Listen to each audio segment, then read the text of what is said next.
Hello guys, ఎలా ఉన్నారు? I hope అందరూ బాగున్నారనుకుంటున్నానండి. సో మీ ప్రిపరేషన్ కూడా చాలా బాగున్నారని కోరుకుంటున్నాను. సో అయితే ఈ వీడియోలో మనం ఏం చేద్దామంటే important events of the national moments. So మనకి మోడర్న్ హిస్టరీలోని ఎక్కువగా మనకి రీసెంట్గా మనకి నోటిఫికేషన్స్ వచ్చాయి కదండి. సో అందులో డీప్గా అడగడు, బేసిక్ అడుగుతాడు, ముఖ్యంగా డేట్స్ అండ్ ఈవెంట్స్ అని అడుగుతాడు. సో ఈ వీడియోలో మనం ఏం చేద్దామంటే 1905 నుంచి 1947 వరకు, ఓకే. సో మనం సుమారుగా 1905 నుంచి, ఎందుకంటే చాలా ఇంపార్టెంట్, ఇక్కడ నుంచి 1905 నుంచి 1947 వరకు ఏవేవైతే ఈవెంట్స్ జరిగాయో వాటి యొక్క డేట్స్, అదే ఇయర్స్ అండ్ ఈవెంట్స్ కోసం మనం మాట్లాడుకుందాం, ఓకే. సో అందులో ఇంపార్టెంట్గా ఫస్ట్ వన్ ఏంటంటే 1905. సో 1905లో పార్టిషన్ ఆఫ్ బెంగాల్ జరిగిందండి. ఈ పార్టిషన్ ఆఫ్ బెంగాల్ ఏంటంటే ఇంతకుముందు బెంగాల్లో ఒడిస్సా, బీహార్ ఇవన్నీ కూడా ఏంటంటే కలిసి ఉండేవి. సో బెంగాల్ అనేది ఒక పెద్ద రీజన్గా ఉండేది. సో ఆ రీజియన్ని పరిపాలించడానికి చాలా ఇబ్బందిగా ఉందని చెప్పేసి లార్డ్ కర్జన్ ఏం చేస్తాడంటే బెంగాల్ని రెండు విధాలుగా తీసేస్తాడనమాట. ఎందుకంటే అప్పటికే మన ఇండియాలోని మెయిన్ రీజన్స్ మాట్లాడుకుంటే హిందూస్ అండ్ ముస్లిమ్స్ ఉంటారు కదా. సో వాళ్ళని విడగొట్టాలని చెప్పి బ్రిటిష్ వాళ్ళు ఎప్పుడు కూడా ఒక మెథడ్ని ఫాలో అవుతారండి. అదే దాన్ని ఏమంటారంటే divide and rule policy. So ఇది ఎక్కువగా వాళ్ళు యూజ్ చేస్తారన్నమాట. సో ఎందుకంటే విడగొట్టి పాలించడం అనేది బ్రిటిష్ వాళ్ళకి వెన్నతో పెట్టిన విద్యను మనం చెప్పుకోవచ్చు. అలాగే ఇది ఎప్పుడు జరిగిందంటే ఈ పార్టిషన్ 20 జూలై 1905లో జరిగిందండి. సో ఈయన వైస్రాయ్ ఆఫ్ ఇండియా. అప్పుడు ఆ టైంలో బెంగాల్ యొక్క వైస్రాయ్ ఎవరు అంటే లార్డ్ కర్జన్ అని మనం చెప్పుకోవచ్చు. సో ఈ విధంగా వెస్ట్ బెంగాల్ అనేది హిందూస్కి, అలాగే ఈస్ట్ బెంగాల్ అనేది ముస్లిమ్స్కి ఇవ్వడం జరిగింది. సో ఆ తర్వాత ఎందుకంటే ఇలా ఇచ్చారు, ఈస్ట్ బెంగాల్లో మోస్ట్ ఆఫ్ ద మెంబర్స్ ముస్లిం ఉండడం, వెస్ట్ బెంగాల్లో మోస్ట్ ఆఫ్ ద మెంబర్స్ హిందూస్గా ఉండడం జరిగింది. అయితే ఈ పార్టిషన్ను చేస్తామని వాళ్ళు అనౌన్స్ చేసినప్పుడు ఇండియన్స్లో ఎవ్వరు కూడా ఒప్పుకోలేదు. అసలు అందరూ చాలామంది ప్రొటెస్ట్ కూడా చేశారు. అయినా సరే బ్రిటిష్ వాళ్ళు వదలకుండా దీన్ని ఎవరి మాట పట్టించుకోకుండా దీన్ని పార్టిషన్ చేయడం జరిగింది. సో ఇప్పుడు మనం నెక్స్ట్ ఇయర్లో చూసుకున్నట్లయితే 1905లో బెంగాల్ పార్టిషన్ జరిగిన తర్వాత 1906లో ఏం జరిగింది అంటే establishment of Muslim league party. ఈ లీగ్ పార్టీకి ఎవరు నాయకత్వం వహించారు అంటే మొహమ్మద్ అలీ జిన్నా అని మనం చెప్పచ్చు. Establishment of Muslim league party. యాక్చువల్గా ఆల్ ఇండియా ముస్లిం లీగ్ అని కూడా చెప్తారండి. దీన్ని ఆల్ ఇండియా ముస్లిం లీగ్ అని కూడా చెప్తారు. సో ఏంటంటే 1906 ఇది ఎక్కడ జరిగిందంటే ఢాకాలో జరిగిందండి. ఎక్కడ ప్లేస్ అంటే ఇది ఢాకా, ఓకే, ఢాకా. సో అప్పట్లో మనకి ఏంటంటే ముస్లిం లీగ్ ఫామ్ అవ్వడానికి కారణం ఏంటంటే ఈ మొహమ్మద్ అలీ జిన్నా అండి. ఈ మొహమ్మద్ అలీ జిన్నా, వీడి పేరు గుర్తుపెట్టుకోండి. ఇండియా అండ్ పాకిస్తాన్గా విడిపోవడానికి కారణం ఏంటంటే ఈ మొహమ్మద్ అలీ జిన్నా. అయితే పాకిస్తాన్కి ఫైనల్గా ఇప్పుడు దీన్ని పాకిస్తాన్గా ఫామ్ చేశారండి. సో ఇది ఏంటంటే ఇక్కడ యాక్చువల్గా 1933లో పాకిస్తాన్ అని పేరు పెట్టారండి. యాక్చువల్గా పాకిస్తాన్ అనే పేరు మొహమ్మద్ అలీ జిన్నా పెట్టలేదు. పాకిస్తాన్ అన్న పేరు చౌదరి రెహ్మత్ అలీ పెట్టాడండి. చౌదరి రెహ్మత్ అలీ పెట్టడం జరిగింది. ఇతను ఒక స్టూడెంట్ అండి, ఆక్స్ఫర్డ్ యూనివర్సిటీ స్టూడెంట్. సో ఇతను మెన్షన్ చేశాడనమాట పాకిస్తాన్ అని. అప్పట్లో కొంచెం పాంప్లెట్స్ ద్వారా దీన్ని ప్రచారం చేసి అందరికీ తెలిసేలా చేశారు. పి అంటే పంజాబ్ అండి, పి అంటే పంజాబ్, ఏ అంటే ఆఫ్ఘనిస్తాన్, కే అంటే కాశ్మీర్, ఐ అంటే ఇండస్ అండి, ఓకే. సో ఈ విధంగా పాకిస్తాన్ అని వాళ్ళు పేరు పెట్టడం జరిగింది. సో 1933లో చౌదరి రెహ్మత్ అలీ అండి, చౌదరి రెహ్మత్ అలీ. సో ఇతను పాకిస్తాన్ అని పేరు పెట్టడం జరిగింది. సో ఆ తర్వాత ఈ పేరుని కన్సిడర్ చేసుకోవడం జరిగింది మిగతా వాళ్ళు. సో నెక్స్ట్ చూద్దాం. సో అయితే ఇక్కడ మీరు పాకిస్తాన్ చూసినట్లయితే యాక్చువల్గా మీకు చిన్న ఇంపార్టెంట్ పాయింట్ అండి.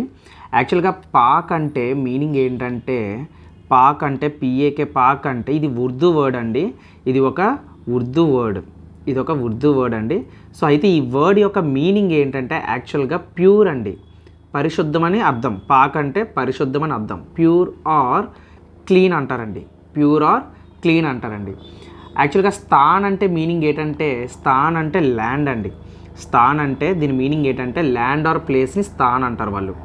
ల్యాండ్ ఆర్ ప్లేస్ని వాళ్ళు ఏమంటారు? స్థాన్ అంటారండి. సో ఇది చిన్న ఇన్ఫర్మేషన్. సో అయితే నెక్స్ట్ ఈవెంట్ మనం చూసినట్లయితే 1907లో జరిగిందండి. యాక్చువల్గా 1907లో మనకి ఏం జరిగిందంటే సూరత్ కన్వెన్షన్, అంటే కాంగ్రెస్ అనేది స్ప్లిట్ అయిపోయిందండి. యాక్చువల్గా మనకి కాంగ్రెస్ కోసం మనం చూసినట్లయితే మొదట్లో కలిసే ఉండేవారండి. యాక్చువల్గా ఐఎన్సీ ఫామ్ అయింది మనకి, మనం పాత ఇన్ఫర్మేషన్ చూసినట్లయితే ఐఎన్సీ మనకి 1885లో విత్ హెల్ప్ ఆఫ్ ఏవో హూమే అనే ఒక బ్రిటిష్ వ్యక్తి వల్ల మనకి ఐఎన్సీ అనేది ఫామ్ అయిందండి. సో అయితే కాంగ్రెస్ అనేది ఇక్కడ మనకి సూరత్ కన్వెన్షన్, దీన్ని సూరత్ స్ప్లిట్ అని కూడా అంటారండి. ఈ కన్వెన్షన్ని మనం సూరత్ స్ప్లిట్ అని కూడా అంటారు. ఈ సూరత్ స్ప్లిట్ అంటే ఇది సూరత్ అనేది గుజరాత్లో ఉందండి. సో ఈ సూరత్ స్ప్లిట్లో మనకి ఏం జరిగిందంటే ఐఎన్సీ అనేది రెండుగా విడిపోయిందన్నమాట. 1907 సెషన్లో మనకి ఎలా విడిపోయింది అంటే ఈ ఐఎన్సీ అనేది 2 కాంగ్రెసెస్ అయిపోయింది. అందులో ఒక కాంగ్రెస్ పార్టీ మెంబర్స్ని ఏమని పిలుస్తారు అంటే రాడికల్స్ అని పిలుస్తారండి. అలాగే ఇంకొక పార్టీ వాళ్ళు ఏమని అంటారంటే మోడరేటర్స్ అంటారండి. ఈ రాడికల్ అండ్ మోడరేటర్ ఏంటంటే, ఇప్పుడు రాడికల్ అంటే ఏం లేదండి, ప్రతి ఒక్కరు కూడా ఇప్పుడు ఈ రాడికల్ అండ్ మోడరేట్ వాళ్ళు ఏం చేస్తారంటే సెల్ఫ్ రూల్ అండి. అసలు ఇండియాకి ఇండిపెండెన్స్ తీసుకురావాలి, మన దేశాన్ని మనమే పరిపాలించుకోవాలి, ఇంకెవ్వరూ జోక్యం చేసుకోకూడదు అని చెప్పి రాడికల్ అప్రోచ్ చేస్తారండి. అంటే రాడికల్ మోడరేట్ ఇద్దరికి ఏం కావాలి? ఇండియాకి సెల్ఫ్ రూల్ కావాలి. ఇండియాకి సెల్ఫ్ రూల్ కావాలంటే వీళ్ళు పాటించే పద్ధతులు వేరుమాట. అయితే ఇప్పుడు రాడికల్ పద్ధతులు ఎలా ఉంటాయంటే, ఫర్ ఎగ్జాంపుల్ రాడికల్ అప్రోచెస్ని లీడ్ చేసేది ఎవరు అంటే మనకి సింపుల్గా గుర్తుపెట్టుకోవడానికి లాల్ బాల్ పాల్ అంటారండి. లాల్ బాల్ పాల్ అంటారు. అయితే ఈ లాల్ బాల్ పాల్ ఏంటంటే లాలా లజపతి రాయ్, బాల్ గంగాధర్ తిలక్, బిపిన్ చంద్రపాల్. సో ఈ విధంగా చెప్తారు అండి. వీళ్ళు రాడికల్ అప్రోచ్ని ఫాలో అవుతారు. రాడికల్ అప్రోచ్ అంటే ఏం లేదండి, ఇప్పుడు సపోజ్ వీళ్ళ అప్రోచెస్ ఎలా ఉంటాయంటే ఫారిన్ గూడ్స్ని బాయ్కాట్ చేయడం, లేదంటే అంటే కొంచెం వైలెన్స్ ఉంటుందన్నమాట. సో వీళ్ళ అప్రోచెస్ అన్నీ ఎలా ఉంటాయంటే మనం తగ్గితే వాళ్ళు ఇంకా వదలరని చెప్పేసి వీళ్ళన్నీ కూడా డైరెక్ట్గా వీళ్ళు ఏంటంటే బాయ్కాట్స్ ఇలాంటి వాటిని ఫాలో అవుతారు. అయితే ఈ మోడరేట్ వాళ్ళు ఎవరంటే, ఫర్ ఎగ్జాంపుల్ ఇందులో లీడ్ చేసేది ఎవరంటే గోపాలకృష్ణ గోఖలే, దాదాబాయి నౌరోజీ. సో వీళ్ళని మోడరేట్స్ అంటారండి, గోపాల్ కృష్ణ గోఖలే. అసలు గాంధీజీకి ఇండియన్ సిచ్యువేషన్ని ఎక్స్ప్లెయిన్ చేసిన వ్యక్తి కూడా గోపాలకృష్ణ గోఖలే అని మనం చెప్పొచ్చు. గాంధీజీ ఇండియా రావడానికి 1915లో సౌత్ ఆఫ్రికా నుంచి గాంధీజీ వస్తాడు కదా, సో ఆ టైంలో గోపాలకృష్ణ గోఖలే మనకి ఇండియన్ పిలవడం జరిగింది. అలాగే ఇండియన్ సిచ్యువేషన్ కూడా చెప్పడం జరిగింది గోపాలకృష్ణ గోఖలేకి. సో అలాగే దాదాబాయి నౌరోజీ.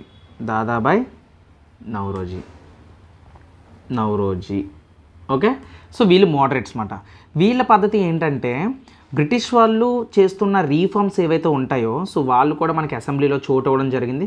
సో మనం మెల్లమెల్లగా బ్రిటిష్ వాళ్ళకి అనుగుణంగా ఉంటే కంప్లీట్గా ఒకప్పుడు మనం మంచితనాన్ని చూసి వాళ్ళు మనకి ఇండిపెండెన్స్ ఇచ్చేస్తారు. మనం మెల్లమెల్లగా మన గవర్నమెంట్ని మనం ఫామ్ చేసుకోవచ్చు. సో వాళ్ళు పెట్టిన రీఫార్మ్స్కి అనుగుణంగా ఉండి మనం చేస్తే సో ప్రజల మీద దాడి కూడా చేయరు, వాళ్ళు ఎవరిని చంపరు. సో మనం ఎలాగైనా సరే మంచి విధంగా వాళ్ళ ద్వారానే మనం ఎలాగైనా మంచిగా ఇండిపెండెన్స్ని సెల్ఫ్ రూల్ని సాధించవచ్చు అని చెప్పేసి ఈ మోడరేట్స్ ఫాలో అవుతారు అనమాట.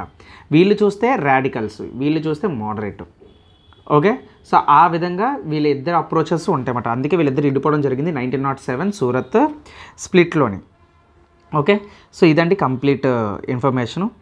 సో ఇంకా ఇందులో స్ప్లిట్లో చాలా డీటెయిల్స్ అనేవి ఇంకా చాలా ఉంటాయి. సో మనం క్రాష్ కోర్స్ కాబట్టి సో షార్ట్కట్లో మనం చెప్తున్నాం.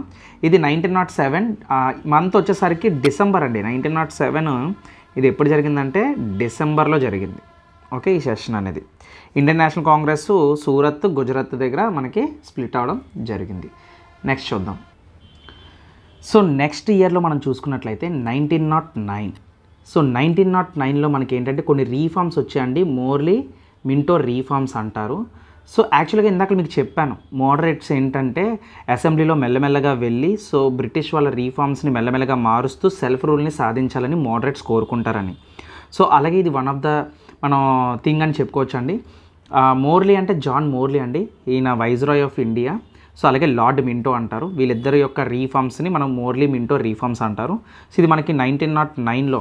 అలాగే ఈ రీఫార్మ్స్ని ఇంకో పేరుతో కూడా పిలుస్తారండి. దీన్ని ఏమని పిలుస్తారంటే ఇండియన్ కౌన్సిల్ యాక్ట్ అని కూడా పిలుస్తారండి. దీన్ని ఇండియన్ కౌన్సిల్ యాక్ట్ ఆఫ్ 1909 అని కూడా పిలుస్తారు. ఓకే, సో అయితే ఇది బ్రిటిష్ కొలోనియల్ వాళ్ళు ఇది ఇంట్రడ్యూస్ చేశారండి ఇండియాలో.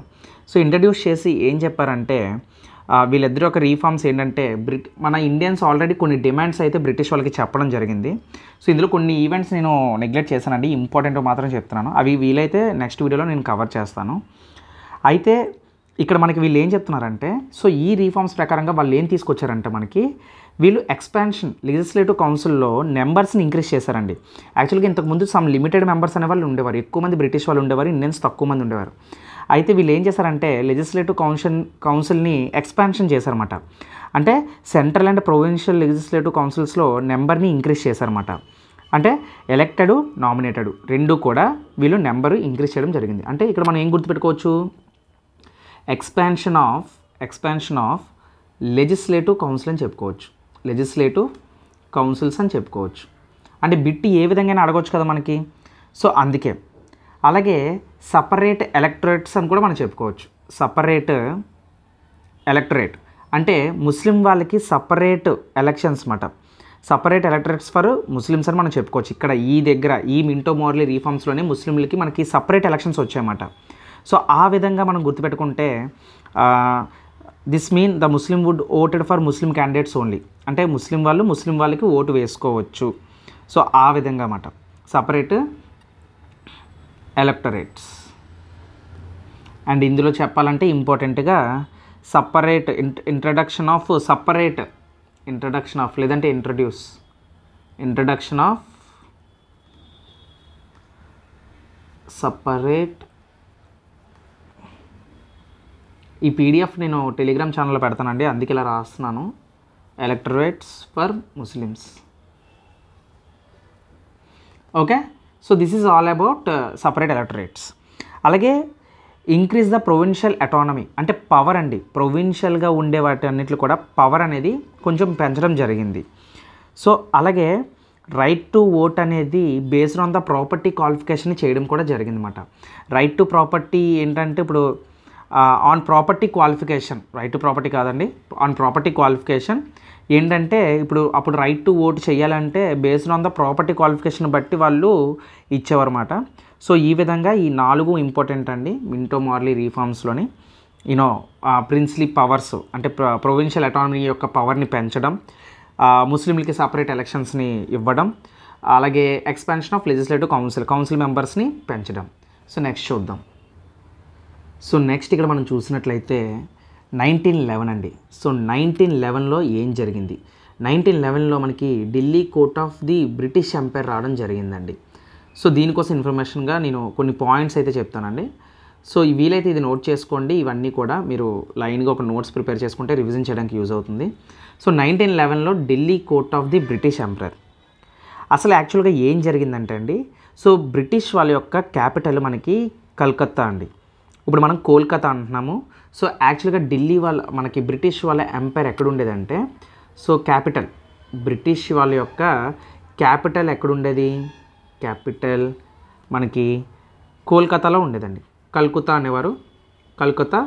సో ఇప్పుడు అది కోల్కతా అని పిలుస్తున్నారు. ఈ కల్కతాని ఏం చేశారంటే బ్రిటిష్ వాళ్ళు దాన్ని ఢిల్లీగా మార్చడం జరిగింది. ఎందుకంటే వాళ్ళు చెప్పింది ఏంటంటే for better communication with the northern reason people. So ఆ టైంలో బ్రిటిష్ యొక్క కింగ్ ఎవరు అంటే జార్జ్ 5 అండి. కింగ్ జార్జ్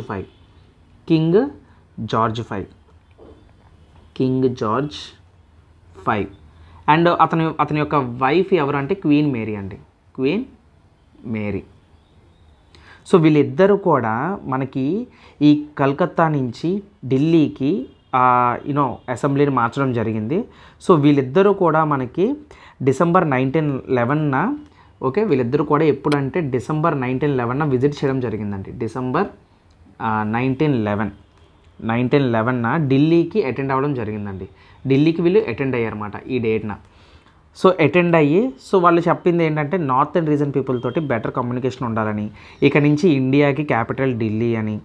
సో ఈ విధంగా అదొకటే కాదు, సో ఇక్కడ మేము ఒక అసెంబ్లీని పెట్టాలని, ఒక క్యాపిటల్ సిటీగా దీన్ని చెయ్యాలి అని, అని చెప్పి, అలాగే వాళ్ళ యొక్క మనుషులు ఎవరు అంటే Edwin Lutyens and Herbert baker.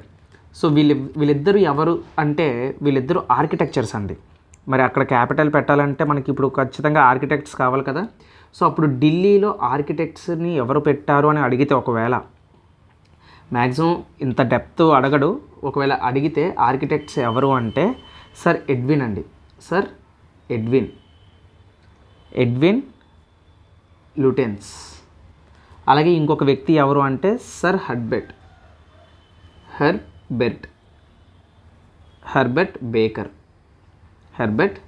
Baker. Okay. So వీళ్ళిద్దరూ ఆర్కిటెక్చర్ పెట్టడం, అపాయింట్ చేయడం, చీఫ్ ఆర్కిటెక్టర్ కింద అపాయింట్ చేయడం అండ్ డిజైనింగ్ ఆఫ్ అడ్మినిస్ట్రేటివ్ ఏరియాని చేయడం జరిగిందన్నమాట. సో ఇది ఒక మనం అనుకోవచ్చు ఒక కన్స్ట్రక్షన్ ఆఫ్ న్యూ ఢిల్లీ అనుకోవచ్చు అండి. ఈ ఇయర్ అనేది 1911 అనేది. So Delhi court of British empire ఎప్పుడు వచ్చిందంటే డిసెంబర్ 1911 అని గుర్తుపెట్టుకోండి. ఎవరు వచ్చారు ఢిల్లీకి అటెండ్ అయ్యారంటే కింగ్ జార్జ్ అండ్ అతని వైఫ్ క్వీన్ మేరీ అని గుర్తుపెట్టుకోండి. సో ఇంతకుముందు బ్రిటిష్ క్యాపిటల్ కాల్కతా అని ఉండేది, అది ఢిల్లీగా మార్చడం జరిగింది. Okay. So max important points అని నేను చెప్పాను అనుకుంటున్నాను. సో నెక్స్ట్ పాయింట్కి వెళ్దాం. సో 1916లో ఏం జరిగిందో చూద్దాం. 1916లో మనకి క్రియేషన్ ఆఫ్ హోమ్ రూల్ లీగ్యూ జరిగిందండి. అసలు 1916లో మనం డీటెయిల్లోకి వెళ్తే, సో 1916లో హోమ్ రూల్ లీగ్యూ అనేది ఎస్టాబ్లిష్ అయ్యిందండి ఇండియాలో, ఇన్ ఇండియా. అయితే ఇండియాలో ఇది ఒక పొలిటికల్ మూమెంట్ అండి. అని మనం చెప్పుకోవచ్చు. యాక్చువల్గా హోమ్ రూల్ అంటే దాని మీనింగ్ ఏంటంటే, హోమ్ రూల్ అనే మీనింగ్ ఏంటంటే సెల్ఫ్ రూల్ అని అర్థం అండి. ఇందాక ఆల్రెడీ నేను చెప్పాను సెల్ఫ్ రూల్ అంటే ఏంటి, ఎవరెవరు ట్రై చేస్తున్నారు, ఏ విధంగా ట్రై చేస్తున్నారని. అలాగే వన్ ఆఫ్ ద మోడరేట్స్ మనకి ఇక్కడ సెల్ఫ్ రూల్ని చేయడం జరిగిందండి. యాక్చువల్గా ఈ లీగ్యూని మనకు ఫార్మేషన్ చేసిందంటే, అంటే అసలు ఈ లీగ్యూ ఎందుకు పెట్టారని చెప్పాలంటే కాన్స్టిట్యూషనల్ రీఫార్మ్స్ అండి. అంటే మన గవర్నమెంట్ సెల్ఫ్ గవర్నెన్స్కి ఎక్కువ పవర్స్ని ఇవ్వాలి, బ్రిటిష్ ఎంపైర్లో గ్రేటర్ సెల్ఫ్ గవర్నెన్స్ ఉండాలి అని చెప్పేసి ఇది పెట్టడం జరిగింది. దీనికి ఈ లీగ్యూకి 2 ప్రామినెంట్ లీడర్స్ అనే వాళ్ళు ఉంటారండి ఖచ్చితంగా. అందులో one of the main important ఎవరు అంటే యానీ బీసెంట్ అండి. Who is the creation of home rule league అంటే మనం యానీ బీసెంట్ అని చెప్పొచ్చు. ఏ విధంగా అడిగినా సరే, హోమ్ రూల్ మూమెంట్ అని ఎలా అడిగినా సరే యానీ బీసెంట్ అని మనం చెప్పొచ్చు అండి. Annie Besant. సో ఈ యానీ బీసెంట్ ఒక ఫీమేల్ అండి. ఈవిడ ఒక బ్రిటిష్ సోషలిస్ట్ అండి. ఈవిడ ఒక ఫీమేల్ బ్రిటిష్ సోషలిస్ట్ అండి. British socialist. అయితే మీకు ఒకటి తెలుసా, ఈవిడ 1916లో ఈ హోమ్ రూల్ మూమెంట్ చేసిన తర్వాత కూడా 1917లో she is the first women ఐఎన్సీకి ప్రెసిడెంట్ అయ్యిందండి. ఐఎన్సీకి ప్రెసిడెంట్ అయ్యింది Annie Besant. Who is the first women to the president of INC అని అడిగితే యానీ బీసెంట్ అని కూడా మనం చెప్పొచ్చండి. మరి ఇంకొక వ్యక్తి ఎవరు అనుకుంటే ఇంకొక వ్యక్తిని మనం ఇక్కడ యానీ బీసెంట్ తర్వాత, యాక్చువల్గా యానీ బీసెంట్ మనకి సెప్టెంబర్ 1916 బొంబాయిలో మనకి ఇది పెట్టడం జరిగింది. సో ఈ మూమెంట్ ఎప్పుడు వచ్చిందంటే కరెక్ట్గా డీటెయిల్లోకి మాట్లాడుకుంటే మనం 1916 అండి. 1916 సెప్టెంబర్. అది కూడా ఎక్కడంటే బొంబాయి. అంటే ఇప్పుడు మనం ముంబై అని పిలుస్తాం, అప్పట్లో దాన్ని బొంబాయి అనేవారు. ఓకే. సో ఈ విధంగా. తర్వాత ఇంకొక వ్యక్తి ఎవరంటే తిలక్ అండి, బాలగంగాధర్ తిలక్. ఇంకొక వ్యక్తి ఎవరంటే బాలగంగాధర్ తిలక్. ఈయన కూడా all India home rule league అనేది ఎస్టాబ్లిష్ చేయడం జరిగింది. అంటే సేమ్ ఇయర్లోనే ఏప్రిల్ సేమ్ ఇయర్లోనే. Okay. All India home rule league అని చెప్పేసి ఈయన పెట్టడం జరిగింది. సేమ్ ఇయర్లోనే 1916 ఏప్రిల్లో పెట్టడం జరిగింది. 1916 ఏప్రిల్లో పెట్టడం జరిగింది. సో ఎక్కడ పెట్టాడు అంటే మనకి పూనా అండి. పూనా అంటారు. ఓకే. ఇప్పుడు దాన్ని పూణే అని పిలుస్తారు. సో అలాగా హోమ్ రూల్ లీగ్యూ క్రియేషన్ అనేది ఇద్దరు వ్యక్తులను మనం చెప్పుకోవచ్చు. ముఖ్యంగా ఎందుకు పెట్టారు అంటే నేను ఇప్పుడే చెప్పాను కదండి, సెల్ఫ్ గవర్నమెంట్ ఫర్ ఇండియా అంటే ఇండియా అందులో ఇండియా పరిపాలించుకోవాలి, సో బ్రిటిష్ ఎంపైర్ వాళ్ళతోటి మనకి ఉండకూడదు, సో గ్రేటర్ పవర్స్ అనేవి ఉండాలని చెప్పేసి జరిగింది. ఆ టైంలోనే ప్రపంచంలోని 1914 ప్రపంచ యుద్ధం జరుగుతుందండి. వరల్డ్ వార్ 1 జరుగుతుంది. 1914 జూలై 28న మనకి వరల్డ్ వార్ జరుగుతుంది. సో ఆ టైంలోని ఏంటంటే ఆ టైంలోని ఇటువంటి మూమెంట్స్ చేయడం వల్ల కొంచెం మనకి ఇండిపెండెన్స్కి ఇది హెల్ప్ అయిందనే చెప్పుకోవచ్చు ఆ టైంలో. సో ఈ విధంగా అలాగే సో ఆల్మోస్ట్ అన్ని బిట్స్ నేను కవర్ చేశానండి. సో నెక్స్ట్ పాయింట్ చూద్దాం.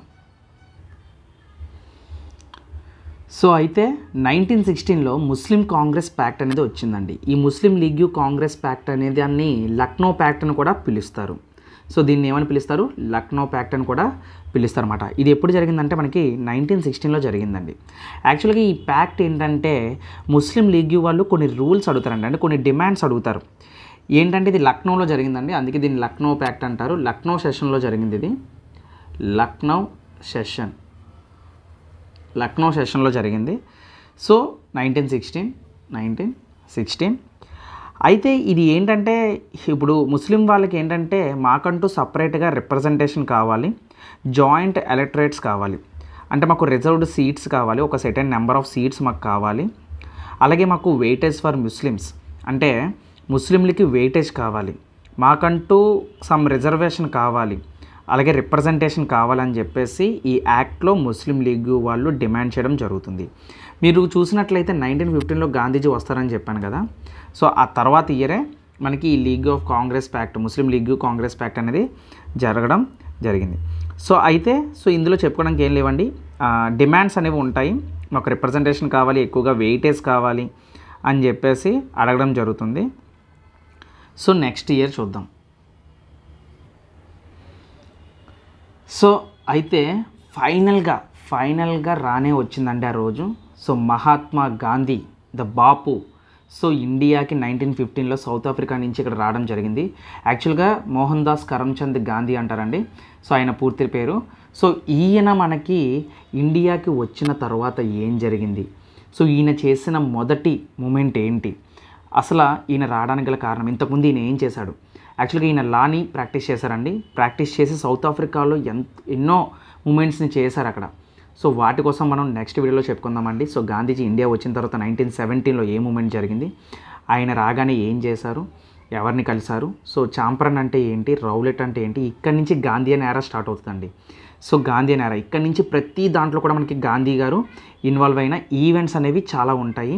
సో ఇక్కడి నుంచి అందుకే అంటారండి 1917 ఇప్పుడు 1915 నుంచి మనకి యాక్చువల్గా గాంధీ వచ్చిన డేట్ నుంచి 1915 అంటే ఇప్పుడు 1915 నుంచి అలాగే 1947 వరకు దీన్ని ఏమంటారంటే గాంధీయన్ ఎరా అంటారండి. అంటే గాంధీజీ యొక్క ఈవెంట్స్ అన్నీ కూడా మనకి ఈ ఇయర్లో ఈ డ్యూరేషన్లో మనకు ఉంటుందండి. సో ఇంపార్టెంట్ పాయింట్స్ అన్నీ కూడా నేను కవర్ చేస్తాను ఇందులో. క్రాష్ కోర్స్ అండి, జస్ట్ ఒక వీడియో మీరు అలా టైంపాస్గా వింటే చాలు రివిజన్ అయిపోతుంది మీకు మొత్తం మోడర్న్ హిస్టరీలో ఉండే ఈవెంట్స్ అన్నీ కూడా. సో నెక్స్ట్ వీడియోలో గాంధీయన్ ఎరా కోసం స్టార్ట్ చేద్దాం. So until then keep watching. జై హింద్.